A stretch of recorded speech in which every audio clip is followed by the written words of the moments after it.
खेल अब बंद करो कश्तियां बदलने का। खेल अब बंद करो कश्तियां बदलने का। यही तो वक्त है सूरज तेरे निकलने का।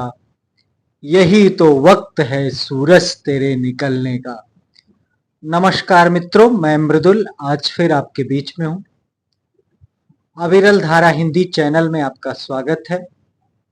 विलोम शब्दों की श्रृंखला में आगे बढ़कर आइए देखते हैं कुछ रोचक नए विलोम शब्द। पहला शब्द है औरस। औरस होता है यानी कि वह संतान जो अपनी हो, जो अपनी पत्नी के द्वारा पैदा हुआ पुत्र हो, उसको औरस पुत्र कहते हैं, औरस कहते हैं। तो औरस मतलब आपकी अपनी स्वाभाविक संतान को औरस कहते हैं। और दत्तक कहते हैं दिया हुआ। मतलब दत्तक पुत्र वो पुत्र होता है जो किसी का और होता है, दूसरा होता है, या दत्तक संतान वह संतान होती है जो दूसरे के द्वारा दी जाती है। और औरस वह होती है जो अपनी होती है। औदार्य, औदार्य शब्द उदारता से बना हुआ है। उदारता माने किसी के प्रति सहज स्वभाव। अनौदार्य उसका विपरीतार्थक है, जिसमें सहजता ना हो, स्वभाव में उदारता ना हो, उसको अनौदार्य कहेंगे। कृतज्ञ यानी कि किसी के उपकार को मानने वाला। कृतघ्न जो किसी का उपकार न मानता हो। कनिष्ठ, कनिष्ठ ठास रहता है, टा नहीं रहता। लोग बोल देते हैं कनिष्ठ, वरिष्ठ, ऐसा नहीं, ठा शब्द रहेगा। शुद्धिकरण के लिए भी जब आएगा शुद्ध अशुद्ध तो वहां पर कनिष्ठ ही लिखा जाएगा, कनिष्ठ। तो कनिष्ठ, कनिष्ठ मतलब सबसे छोटा। वरिष्ठ या ज्येष्ठ मतलब बड़ा। क्रूर, क्रूर, क्रूर कहते हैं जो निर्दय हो, जिसके पास दया ना हो। सदय, सदय शब्द का मतलब है दया के साथ, जो सहृदय हो या सदय हो, जिसमें दया हो। कर्कश जिसकी वाणी कठोर हो। मधुर जिसकी वाणी मीठी हो, मधुर हो। कुसुम यानी कि फूल जैसा जिसका हृदय हो तो उसको कुसुम कहेंगे। कुसुम, कुसुम का मतलब पुष्प, फूल। तो वज्र जिसका मतलब बहुत कठोर हो।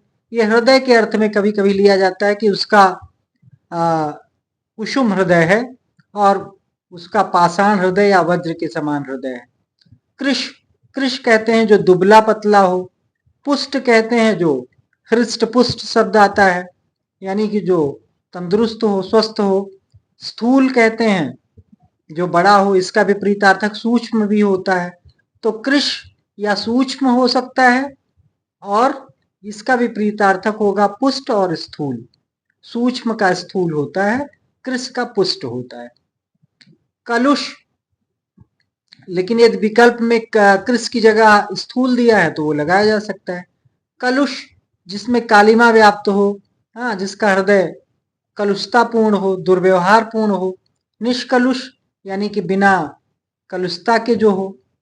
कृत्रिम मतलब जो आप निर्मित किया गया हो, मानव निर्मित हो, मनुष्य के द्वारा बनाई गई किसी चीज को कृत्रिम कहेंगे। प्रकृत यानी जो स्वाभाविक है, जो प्रकृति के द्वारा निर्मित है, जो ईश्वर के द्वारा निर्मित है, उसको प्रकृत कहेंगे, प्राकृतिक जो है। और अथवा इसको कहेंगे नैसर्गिक, यानी कि जो स्वाभाविक है, नेचुरल है, उसको नैसर्गिक कहेंगे। तो कृत्रिम और नैसर्गिक या प्रकृत या प्राकृतिक तीनों हो सकता है। कल्पित मतलब कोई चीज मान ली गई है। और वास्तविक जो वास्तव में है, यानी कल्पना से युक्त एक हो गया और एक हो गया जो रियल है, वास्तविक है। करुण मतलब करुणापूर्ण जिसमें दया हो। सदय भी कहा जा सकता है, दया युक्त। और क्रूर या निर्दय कहा जा सकता है, जिसमें दया ना हो। कुलदीप माने जो कुल का दीपक हो, कुलदीप कहेंगे।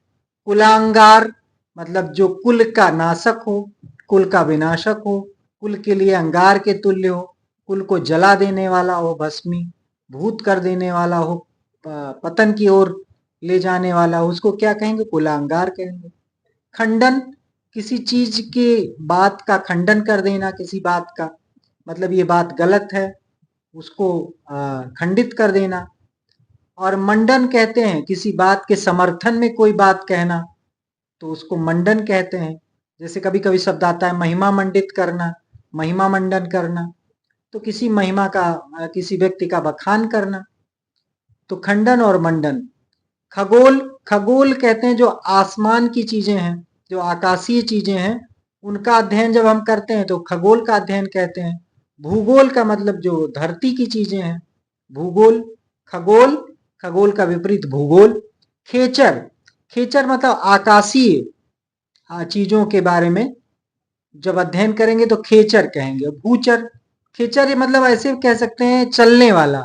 तो खेचर के कहने का मतलब ये है कि जो आकाश में चलने वाली चीजें हैं जैसे पक्षी, और भूचर यानी कि भूमि पर चलने वाला जो है, तो भूमि पर जितनी भी चीजें चलती हैं उसको भूचर कहते हैं। जैसे आदमी भी हो गया, जानवर भी हो गया। गंभीर माने जो गहरा हो।